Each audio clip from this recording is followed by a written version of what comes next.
Hello everyone, welcome to Vishala education. हम inheritance and variation में next topic discuss करेंगे, chromosomal theory of inheritance. चलो, सबसे पहले हमें पता था कि मेंडल ने वर्क किया और मेंडल की जो वर्क को है काफी सालों तक क्या किया गया, नेग्लेक्ट किया गया। ठीक है, 1900 तक अगर हम बात करें, 1900 तक इनकी थ्योरी को कुछ भी नहीं, भाई कोई मतलब ही नहीं है, तुमने मैथ्स वगैरह घुसाए हैं, अदर बायोलॉजिस्ट बोलते हैं कि ये थ्योरी एक्सेप्टेबल नहीं। फिर 1900 में 3 साइंटिस्ट आए जिन्होंने मेंडल की थ्योरी पे फिर से रीडिस्कवरी किया।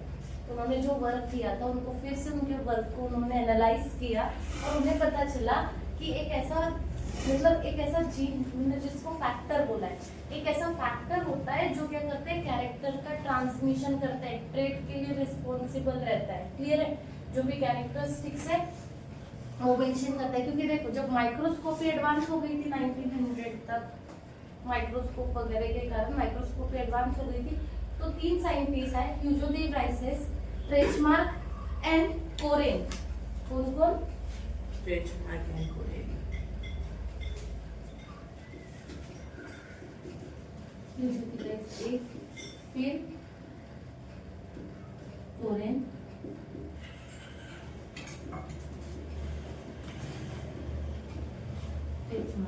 इन तीनों ने मिलकर मेंडल की थ्योरी को फिर से क्या किया, एनालाइज किया, रीडिस्कवर्ड किया, उनकी थ्योरी को पूरी तरीके से क्या किया, एनालाइज करने के बाद बताया कि कोई एक ऐसा फैक्टर होता है जो जनरेशन टू जनरेशन क्या करता है, कैरेक्टर्स को ट्रांसमिट करता है। फिर उसके बाद में इनके बाद एक साइंटिस्ट, इनकी डिस्कवरी के बाद जब क्रोमोसोम्स की स्टडी हुई, सुटेन एंड बोवली, पता है ना किसने किया था? क्रोमोसोम्स की स्टडी किसने लेके आई थी? Theory, chromosomal theory. अरे वो बता, तो उसे कितना बताओ, तुम लोगों को मैंने इसके पहले भी बताया हुआ है। इन्होंने क्या किया, इनके पूरे के मेंडल के पूरा जो वर्क था, जो एक्सपेरिमेंट उन्होंने किया था, मेंडल के पूरे वर्क को क्या किया, इन्होंने रीडिस्कवर किया, उसको पूरी तरीके से एनालाइज किया। उसके बाद साइंटिस्ट आए सुटेन एंड बोवली।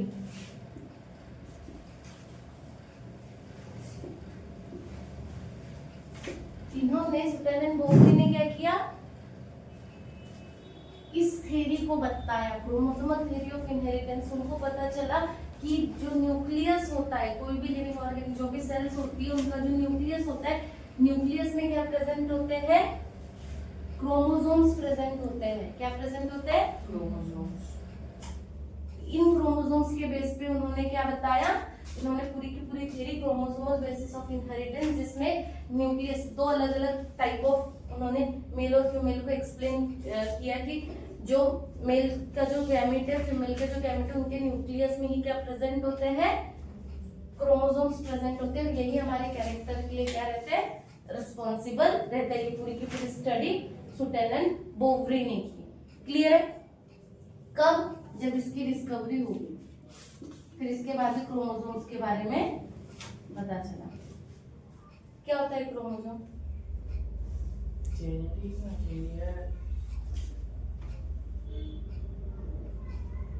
मटेरियल। क्या करता है?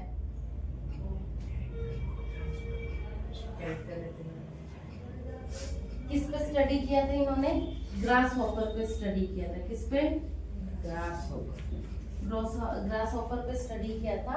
और ग्रास हॉपर पे उन्होंने बताया था कि जो क्रोमोसोम्स होते हैं, क्रोमोसोम्स की कोई तो भी एक जगह ऐसी लोकेटेड स्पेस होती है जहां पे क्या रहते हैं, जीन रहते हैं, और यही जीन हमारे कैरेक्टर के लिए क्या रहते हैं, रिस्पॉन्सिबल रहते हैं। क्लियर है? इसी में पूरा का पूरा एक्सप्लेन इन्होंने क्रोमोसोमल थ्योरी ऑफ इनहेरिटेंस में किया था। देन नेक्स्ट देखते हैं क्रोमोसोम का स्ट्रक्चर। देखो, सुटेन एंड बोवली ने, देखो जब सुटेन एंड बोवली, या फिर अगर हम बात करें ट्रेचमार्क, कोरेन और ह्यूगो डी ब्राइस की, तो इन तीनों की जब स्टडी इन्होंने मेंडल की एक्सपेरिमेंट पे किया था, उसके पहले क्रोमोसोम्स का क्या हो गया था, डिस्कवरी हो गई थी। वाल्टर ने ऑलरेडी 1888 में 1888 में वाल्टर ने ऑलरेडी क्रोमोसोम्स को क्या कर दिया था, डिस्कवर कर चुके थे। अब ऑलरेडी अगर क्रोमोसोम्स ऑलरेडी डिस्कवर थे तो किसके पास में यूजोथ्री बाइसेजियर 3 साइंटिस्ट का कंट्रीब्यूशन रहा रीडिस्कवरी ऑफ मेंडल्स एक्सपेरिमेंट। तो उन्होंने सबसे पहले क्या देखा, कब ग्रास हॉपर में जब उन्होंने पूरा का पूरा जब स्टडी किया तो उनको क्या समझ में आया, सॉरी सुटेन बोवरेन ग्रास, ठीक है। तो इन्होंने जब एक्सपेरिमेंट किया तो उन्हें क्या समझ में आया, ड्यूरिंग मियोसिस, कब एक्सपेरिमेंट किया, कब किस कंडीशन में, मियोसिस जब होती है सेल्स में, तो उस कंडीशन में इन्होंने ये थ्योरी को मतलब एक्सपेरिमेंट को परफॉर्म किया और इनको क्या क्लियर हुआ, जो क्रोमोसोम्स होते हैं, क्रोमोसोम सोमैटिक सेल्स में प्रेजेंट होते हैं, सॉरी सोमैटिक जो सेल्स है उसमें पेयर्स में प्रेजेंट होते हैं। पेयर्स को किसकी बनती है, जो होमोलोगस क्रोमोसोम्स है।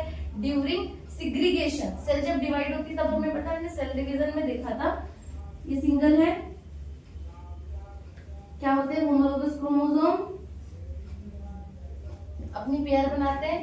तो ये सब उन्होंने कब देखा, जब क्रोमोसोम्स का सिग्रीगेशन होता है ड्यूरिंग मियोसिस, उन्होंने ये पूरा का पूरा इन्होंने एक्सपेरिमेंट में इन्होंने देखा और सुटेन एंड बोवरी ने फिर क्रोमोसोमल थ्योरी को लॉन्च किया। और फिर क्या बताया, जो न्यूक्लियस होता है, न्यूक्लियस में क्या होता है, यही क्रोमोसोम्स प्रेजेंट होते हैं एज ए जेनेटिक मटेरियल, ठीक है।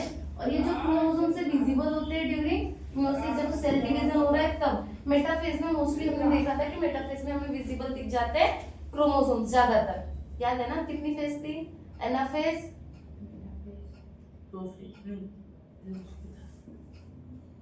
4 फेज थी, कौन कौन सी थी, एनाफेज, मेटाफेज,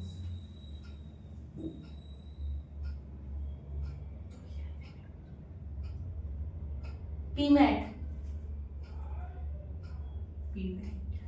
कुछ याद आ रहा है, प्रोफेज, मेटाफेज, एनाफेज, टेलोफेज। टेलो कब बोला,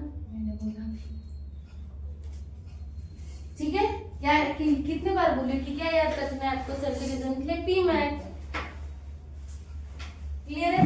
देखो तो मेटाफेज में हमें विजिबल प्रॉपर होना स्टार्ट हो जाते हैं, ठीक है। फिर एनाफेज में हम पूरी तरीके से डिस्कवरी करते हैं, टेलोफेज में तो पूरी तरीके से डिफरेंशिएट हो जाते हैं, मतलब अब सिग्रीगेट हो जाते हैं एक दूसरे से, ठीक है।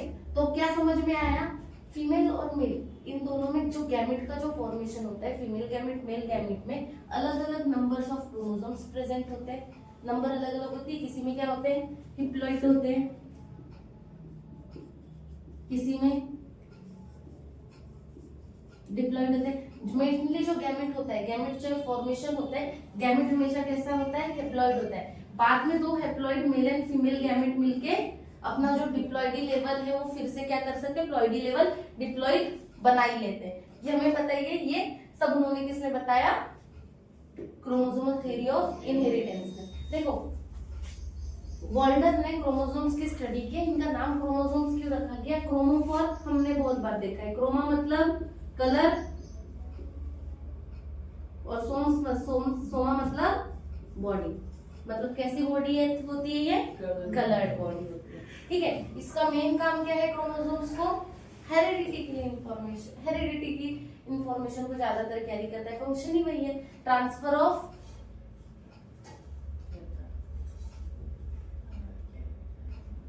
Character from one generation to another. वो काम कौन करता है, हेरिडिटी का काम कौन करता है, क्रोमोसोम ही करता है, क्लियर है, पक्का। अब आते हैं इनका मेन, अगर बात करें number of chromosomes, number of chromosomes. अब मुझे एक बात बताओ, अलग अलग लिविंग ऑर्गेनिज्म में अलग अलग प्लॉइडी लेवल्स होता है। अब ये प्लॉइडी क्या है, प्लॉइडी किसको बोलते हैं, प्लॉइडी मतलब क्या होता है, कितने नंबर ऑफ क्रोमोसोम्स किसी भी लिविंग ऑर्गेनिज्म में प्रेजेंट है, उसी को डिग्री ऑफ रिपीटेशन, क्या होगा, degree of repetition of chromosomes, मतलब कितने क्रोमोसोम्स का कितना रिपीटेशन हुआ है, उसी को हम क्या बोलेंगे, प्लॉइडी बोलेंगे। तो प्लॉइडी को हम दो पार्ट में डिवाइड करते हैं। एक होता है, देखो दो कंडीशन हो सकती है, एक होता है यूप्लॉइडी, एक होता है एनयूप्लॉइडी। देखो हमने देखा है मोस्टली ह्यूमंस में 46 क्रोमोसोम्स प्रेजेंट है। कितने? अगर हम इनको सिंगल करें तो कितना हो जाता है? 23। अगर हम देखा जाए तो एक्चुअली डबल में प्रेजेंट है, मल्टीपल में प्रेजेंट है। क्लियर हो रहा है? अगर किसी भी लिविंग ऑर्गेनिजम्स में अगर मल्टीपल में, किस पे? मल्टीपल पे अगर क्या बोलते हैं क्रोमोसोम्स मल्टीपल में प्रेजेंट है, उसको हम क्या बोलेंगे? यूप्लॉइडी। ठीक है। पर और कोई लिविंग ऑर्गेनिज्म होता है जिसमें पेयर्स में मल्टीपल में प्रेजेंट नहीं होंगे। फॉर एग्जांपल समझो 23 है, किसी में 24 हो जाएगा, किसी में समझो 60 हो जाएगा। तो क्या ये 60 23 का मल्टीपल है क्या? नहीं। Number of chromosomes living organisms में वेरी करते हैं, नंबर ऑफ इंडिविजुअल्स में वेरी करते हैं। अलग अलग स्पेसिस में अलग अलग नंबर ऑफ क्रोमोसोम्स प्रेजेंट होते हैं। तो उस डिपेंड, उसके ऊपर में डिपेंड में अगर हम बात करें, जिनमें अगर रिपीटेटिव मल्टीपल में ही प्रेजेंट होगा उसको हम क्या बोलेंगे? अनयूप्लॉइड। क्लियर हो रहा है? क्या हो गया?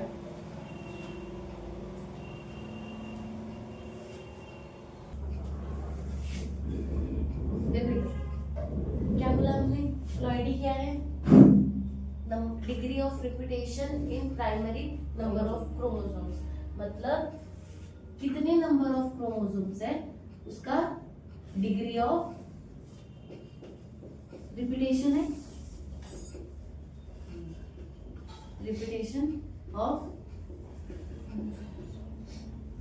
Primary number of chromosomes. ठीक है, क्रोमोसोम्स। ठीक है। अब यूप्लॉइडी और एनयूप्लॉइडी क्या होता है? इसमें क्या होता है? डायरेक्ट मल्टीपल हो जाता है, मल्टीपल के फॉर्म में प्रेजेंट होगा। किसके फॉर्म में?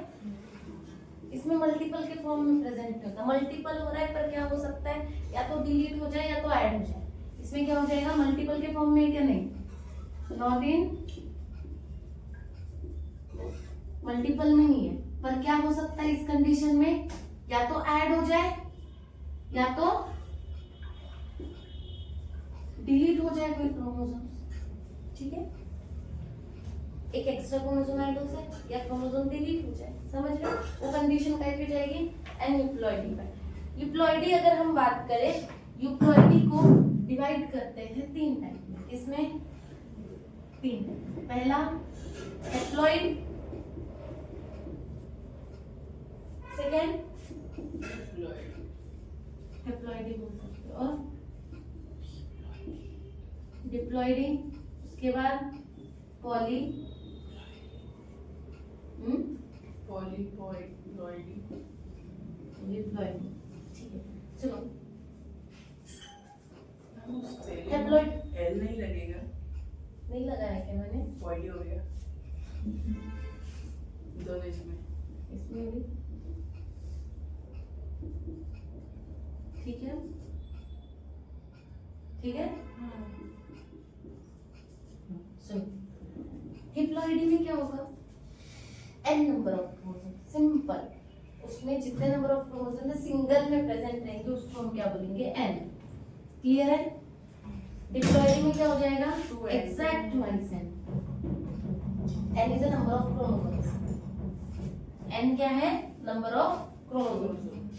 पॉलीप्लॉइडी में क्या हो सकता है? 3n हो सकता है, 4n हो सकता है, 5n हो सकता है। क्लियर हो रहा है? अब वही एनयूप्लॉइडी में क्या हो सकते हैं? इसमें भी कितने हो जाएंगे? 4।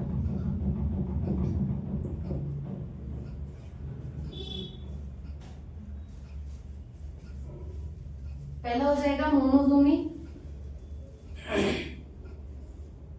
ठीक है। सेकेंड हो जाएगा नलीजोमी, मतलब कैंसर हो जाना है उसमें से। ठीक है, उसके बाद ट्राइसोमी, फिर टेट्रासोमी। ठीक है, अब सुनो क्या होगा। मोनोसोमी में क्या होता है? 2n+1। 2n-1 क्या हो जाएगा 2n, जो 2n नंबर है उसमें से एक माइनस हो जाएगा। ये ह्यूमंस में भी बहुत सारे सिंड्रोम्स आते हैं, क्लिनफिल्टर डाउन सिंड्रोम्स हम आगे देखेंगे। इन सब का मोनोसोमी, नलीसोमी, ट्राइसोमी के जो एग्जांपल्स है ना, है हमारे सिलेबस में है, ठीक है। नलीसोमी में क्या हो जाएगा 2n-2 क्या हो जाएगा 2n-2। ट्राइसोमी में क्या हो जाता है 2n+1। टेट्रासोमी में क्या हो जाता है 2n+2। क्लियर हो रहा है? ये काय का है पूरा का पूरा फ्लॉयडी चार्ट है, जिससे हमें क्या, ठीक है, याद रहेगा। नंबर ऑफ क्रोमोसोम्स कैसे प्रेजेंट है उस पर डिपेंड करेगा। यूप्लॉइडी मल्टीपल में, एनयूप्लॉइडी नंबर में प्रेजेंट है, मतलब मल्टीपल नहीं होगा उसका, एक या एक डिलीट हो जाएगा या तो कोई क्रोमोसोम्स ऐड हो जाएगा, तो हम क्या बोलेंगे एनयूप्लॉइडी। एनयूप्लॉइडी में 4 type, monosomy, नलीसोमी, trisomy and tetrasomy. बहुत सी कंडीशंस होती है जिसमें ये कंडीशन लीड करती भी है, ठीक है। उसके अलावा यूप्लॉइडी में हैप्लॉइडी, एन नंबर, एन क्या है यहाँ पे पूरे में, नंबर ऑफ क्रोमोसोम्स की ही बात करें, कितने इंडिविजुअल्स में कितने नंबर ऑफ क्रोमोसोम प्रेजेंट है, एन रहेगा तो हैप्लॉइडी, ट्वाइस एन अगर उसका डबल हो जाए तो डिप्लॉइडी, और मतलब 3n 4n 5n अगर उसके मल्टीपल में बढ़ते जा रहे हैं तो क्या हो जाएगा पॉलीप्लॉइडी। क्लियर है? डन। देखो नेक्स्ट टॉपिक पे आते हैं, स्ट्रक्चर ऑफ क्रोमोसोम्स। पूरा स्ट्रक्चर डिटेल में देखते हैं। सबसे पहले तो समझो क्रोमोसोम्स क्या है। डीएनए पता है ना, है ना। डीएनए एक प्रोटीन से बाइंड होता है, इसके पहले भी हमने बताया था एक बात पे। डीएनए ऐसा थ्रेड लाइक स्ट्रक्चर है, डबल हेलिक्स स्ट्रक्चर है डीएनए, ठीक है। डीएनए क्या होता है, समझो एक धागा समझ लो, ये डबल स्ट्रैंडेड एक धागा हो गया। क्या होगा, इसके ऊपर में एक प्रोटीन बाइंड होगा, कौन सा हिस्टोन प्रोटीन। क्लियर हो रहा है? ये हिस्टोन प्रोटीन क्या करेगा, डीएनए को कंडेंस करवाएगा, डीएनए को और क्या करेगा, देखो 2 मीटर्स ऑफ डीएनए एक साथ क्या बोलते हैं, न्यूक्लियस के अंदर में आता है। कहाँ पे प्रेजेंट होता है डीएनए, न्यूक्लियस में होता है। क्रोमोसोम पे कहाँ पे, न्यूक्लियस में होते हैं, ठीक है।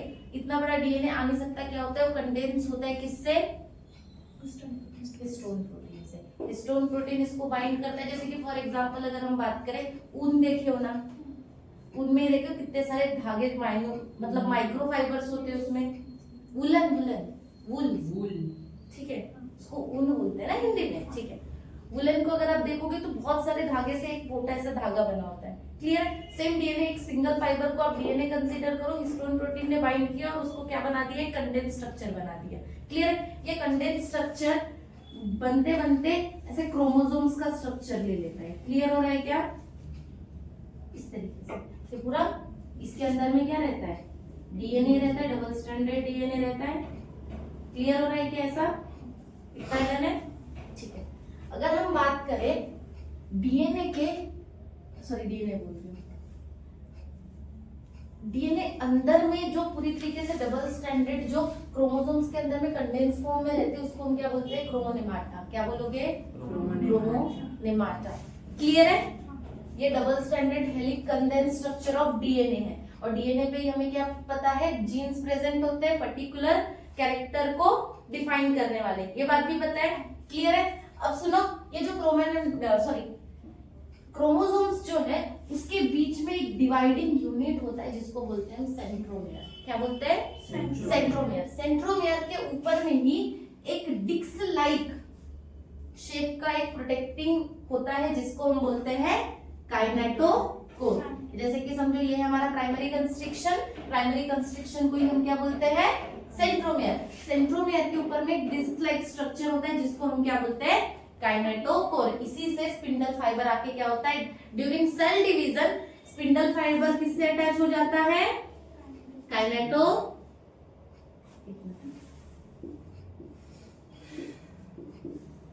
स्पिंडल फाइबर अटैच हो जाता है किससे, काइनेटोकोर से। क्लियर है?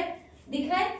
ये 2 पार्ट में, सेंट्रोमियर ने 2 पार्ट में डिवाइड किया है। इनको हम क्या बोलते हैं, इन दोनों को क्रोमैटिड्स। क्या बोलते हैं? क्लियर है? इसके अंदर में पूरा क्या ये क्रोमोनेमाटा है, इस तरीके से समझ रहे हो क्या? डबल स्ट्रैंडेड स्टार्ट कहां से होता है, 1 एंड से, एंड 2 सेकेंड एंड तक पूरा का पूरा ये डीएनए पूरा डबल फॉर्म में इन द फॉर्म ऑफ क्रोमोनेमाटा, और वो स्मॉल लाइक अब कंडेंस हो चुका है डीएनए, तो कंडेंस होने के बाद किस फॉर्म में कन्वर्ट हो जाता है, क्रोमोमेयर के फॉर्म में। इस तरीके से बिट्स लाइक स्ट्रक्चर बना रहा है, दिख रहा है क्या, दिख रहा है, बिट्स लाइक स्ट्रक्चर बना रहा है, कंडेंस वो डीएनए का ही थ्रेड है। क्लियर हो रहा है?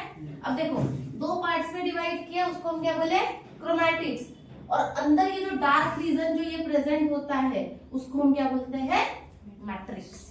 क्लियर है क्या, यहाँ तक डन है? देखो सेंट्रोमियर, सेंट्रोमियर के आजू बाजू जो होल्ड करके रखते हैं उसको हम क्या बोलते हैं, क्रोमैटिड्स। क्लियर है? ये सेंट्रोमियर, ये सब क्या है, क्रोमैटिड्स है। इसके अंदर जो कंटेंट स्ट्रक्चर होता है डीएनए का उसको हम क्या बोलते हैं, क्रोमोनेमाटा, जो डार्क रीजन जो होता है उसको हम क्या बोलते हैं, मैट्रिक्स। क्लियर है? यही सेंट्रोमियर के ऊपर में डिस्क लाइक स्ट्रक्चर होता है जिसको हम क्या बोलते हैं, काइनेटोकोर, जहां पे स्पिंडल फाइबर आके अटैच होता है। यहाँ तक दे रहे हैं? अब देखो प्रॉपर अगर स्ट्रक्चर हम देखें क्रोमोसोम्स का एक सिंगल, तो इस वे से शुरुआत से डीएनए का स्टार्ट हुआ है, वो जो कंडेंस्ड एंड तक है। क्लियर है? यहाँ पे प्राइमरी कंस्ट्रिक्शन जो डिवाइड करता है दो क्रोमैटिड्स को, और यही क्रोमैटिड्स का वही सेंट्रोमियर का काम कब आता है, ड्यूरिंग सेल डिवीजन, यही काम करता है ना। क्लियर है? अब उसके बाद अगर हम बात करें कुछ जो है क्रोमोसोम से जिसमें सेकेंडरी कंस्ट्रिक्शन प्रेजेंट होता है, ठीक है, जिनमें सेकेंडरी कंस्ट्रिक्शन प्रेजेंट होता है उनके साथ में सैटेलाइट्स होते हैं। देखो सर, सेकेंडरी कंस्ट्रिक्शन के पास में क्या होता है, तो क्या करेगा, न्यूक्लियस को ऑर्गेनाइज करेगा। जब सेल डिवीजन होगा, न्यूक्लियर ऑर्गेनाइजेशन का काम किसका, सेकेंडरी कंस्ट्रिक्शन का। क्लियर हो रहा है? कब काम आएगा, ड्यूरिंग सेल डिवीजन क्या करेगा, ये न्यूक्लियर ऑर्गेनाइज करने के लिए काम आएगा। न्यूक्लियर ऑर्गेनाइजर की तरह काम करेगा कौन, सेकेंडरी कंस्ट्रिक्शन। सेकेंडरी कंस्ट्रिक्शन से कुछ ही क्रोमोसोम्स में एक और स्ट्रक्चर अटैच होता है एंड पे, जिसको हम बोलते हैं सैटेलाइट। सभी पे होता है क्या, नहीं, हमने बहुत से उस लास्ट टाइम में देखा था, सभी क्रोमोसोम्स में सैटेलाइट प्रेजेंट नहीं होती, याद रहेगा। चलो से एक सेकेंडरी कंस्ट्रक्शन 1 है, मिडल में कहीं पे सेकेंडरी कंस्ट्रक्शन 2 होता है, बहुत कम इसमें। क्लियर? सब में नहीं होता, सेकेंडरी कंस्ट्रक्शन प्रेजेंट रहेगा पर सेकेंडरी कंस्ट्रक्शन 2 रेयर प्रेजेंट रहेगा। क्लियर है? अगर हम बात करें, ये दिख रहा है ऊपर वाला पार्ट, अपर पार्ट टेलोमेयर। क्या होता है टेलोमेयर? पता तुम लोगों को एक बात बताती हूँ, ड्यूरिंग सेल डिवीजन टेलोमेयर का बहुत काम होता है। हर सेल डिवीजन के बाद में जो टेलोमेयर है ना वो शॉर्ट होने लगती है। हमारी डेथ कैसे होती है, एजिंग कैसे होती है, शॉर्टनिंग ऑफ टेलोमेयर। किसके वजह से, शॉर्टनिंग ऑफ टेलोमेयर। जब एक वक्त पे अगर टेलोमेयर डिवाइड करना या टेलोमेयर का डिवीजन बंद हो जाए तो क्या हो जाती है, डेथ या फिर एजिंग। समझ रहे हो? अगर हम इसकी ग्रोथ को, इसकी शॉर्टनिंग को रोक दे तो पॉसिबिलिटी है एजिंग को कम करने की। समझ रहे हो? अभी जो चल जिस हिसाब से, तो टेलोमेयर जितना ज्यादा डिवाइड होगा उतना ज्यादा एजिंग होगा। समझ रहे हो? जहां इसने डिवाइड करना बंद हो गया तो वहां पे डाइड, मतलब वो सेल ही, वो पूरा का पूरा क्रोमोसोम ही क्या हो जाएगा, खत्म पूरी तरीके से। तो इसीलिए अब ये कैसा है, अगर टेलोमेयर की अगर हम डिवीजन रोक के या फिर उसकी अगर शॉर्टनिंग अगर रोक दी जाए तो एजिंग से बचा जा सकता है। क्लियर हो रहा है? ये डन है, ये पूरा स्ट्रक्चर डन है क्या, स्ट्रक्चर ऑफ क्रोमोसोम्स। पक्का? चलो अब आते हैं टाइप्स ऑफ क्रोमोसोम्स पे। क्या टाइप्स ऑफ क्रोमोसोम्स? सबसे पहली चीज, on the basis of position of centromere. Centromere की पोजीशन पे क्रोमोसोम्स को 4 टाइप में डिवाइड किया है। किसके बेस पे, पोजीशन ऑफ। पहला मेटासेंट्रिक, सबमेटासेंट्रिक, एक्रोसेंट्रिक,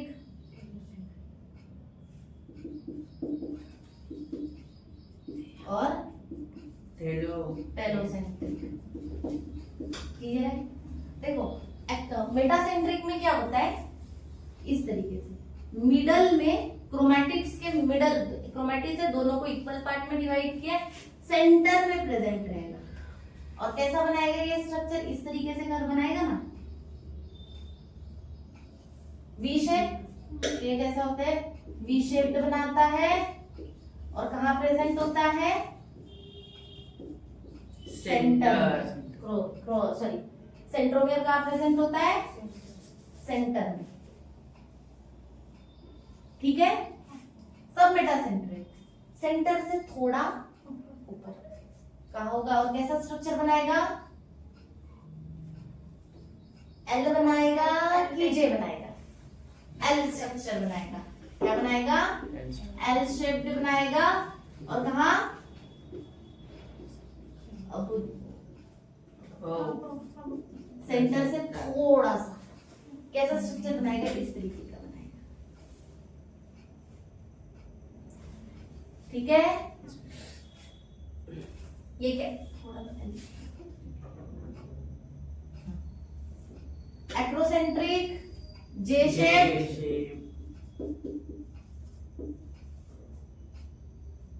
एंड के जो एंड रहेगा उसके थोड़ा नियर बाय, मतलब सेंटर और एंड दोनों के बीच का अगर हम थोड़ा सा देखें तो ये क्या हो जाएगा, इस तरीके का स्ट्रक्चर बनाएगा, हल्का। ठीक है, जे शेप का स्ट्रक्चर इधर से बनाएंगे तो जे बनेगा। ठीक है, हाँ ऐसा जे ऐसा ही रहता ना रे। हाँ ठीक है, टेलोसेंट्रिक एंड पे डायरेक्टली। टेलोसेंट्रिक में कहाँ रहता है, आई शेप्ड बनाता है। और कहाँ पे प्रेजेंट रहता है, एंड पे, इस तरीके से। तुम लोगों को फिर से उल्टा लगता है। ठीक है, ये कौन सा रहेगा, तो 4 टाइप्स ऑफ क्रोमोसोम्स है। कौन कौन से, मेटा, सबमेटा, एक्रो और टेलोसेंट्रिक। मतलब on the basis of position of centromere. ठीक है,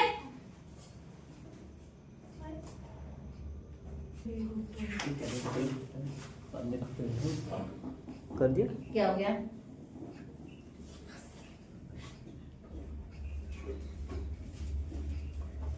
नेक्स्ट आते हैं सेक्स क्रोमोसोम्स।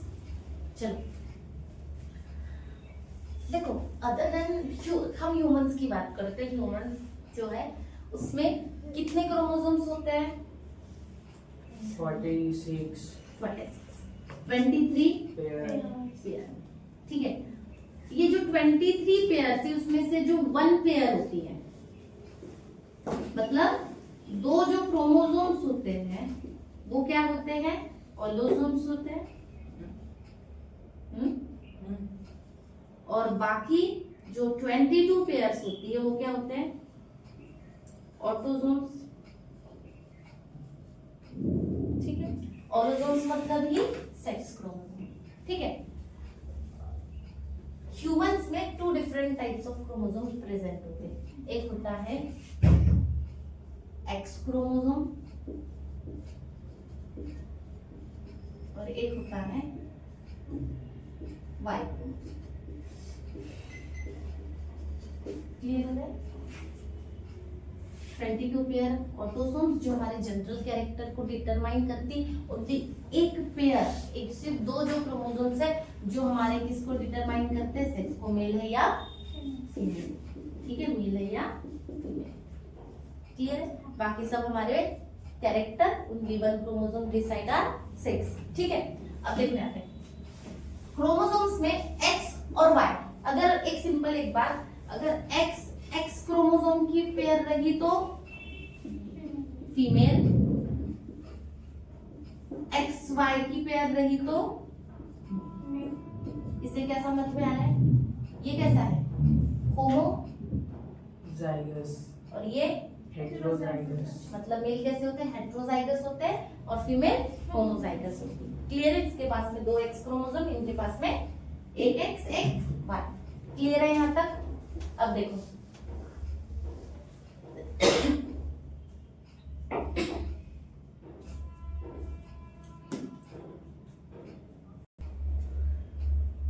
देखो एक्स और वाई क्रोमोसोम, अगर बात करें एक्स क्रोमोसोम का, अगर मैं थोड़ा स्ट्रक्चर बताऊं, देख लीजिए ना, एक्स क्रोमोसोम्स जो होगा वो होगा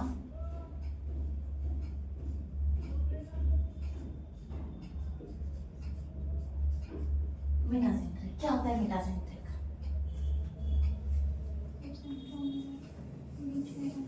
क्या होता है मेटासेंट्रिक? सेंट्रोमेयर जब बीच में हो तब सेंट्रोमेयर जी बीच में हो तो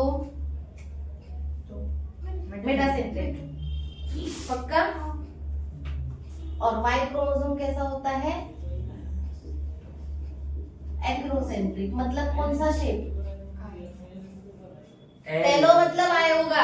एल होता है, एल एल में भी जे होता जे है। होता है जे। ये जे बनेगा और ये वी शेप। क्लियर हो रहा है? तो मुझे एक बात बताओ, अगर मेटासेंट्रिक है तो एक्स क्रोमोसोम कुछ इस तरीके का होगा ना? क्लियर है? और वाई क्रोमोसोम्स एक्रो है, मतलब इस तरीके से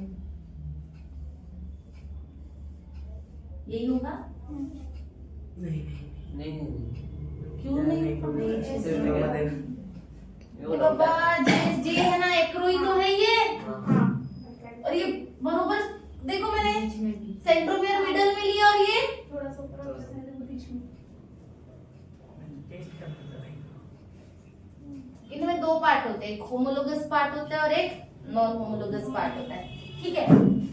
जैसे कि फॉर एग्जांपल मैंने ये क्या है, नॉन होमोलोगस रीजन,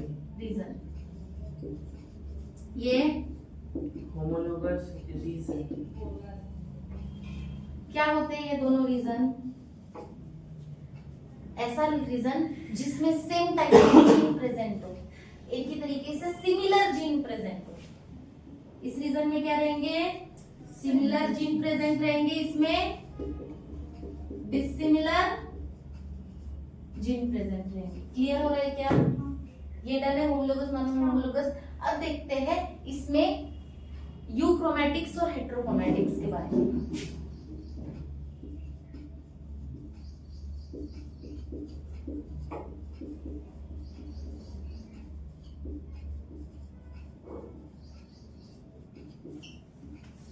सुनो, एक्सटेंडेड यूक्रोमैटिक मतलब ऐसा रीजन जो बहुत ज्यादा एक्सटेंड है। ये कैसा रीजन है?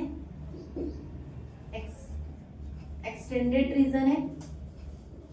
एक्सटेंडेड रीजन है तो यहाँ पे जो डीएनए है वो भी कैसा होगा? लार्ज अमाउंट में प्रेजेंट होगा। ठीक है? लार्ज अमाउंट में प्रेजेंट है तो ये रीजन कैसा होगा? जेनेटिकली एक्टिव होगा। जेनेटिकली क्या होगा? जितना ज्यादा डीएनए उतना ज्यादा क्या होगा? रीजन बड़ा होगा। और ज्यादा डीएनए प्रेजेंट है तो जेनेटिकली एक्टिव रीजन भी रहेगा। हेट्रोक्रोमैटिक मत कैसा होता है? कंडेंस रीजन होता है।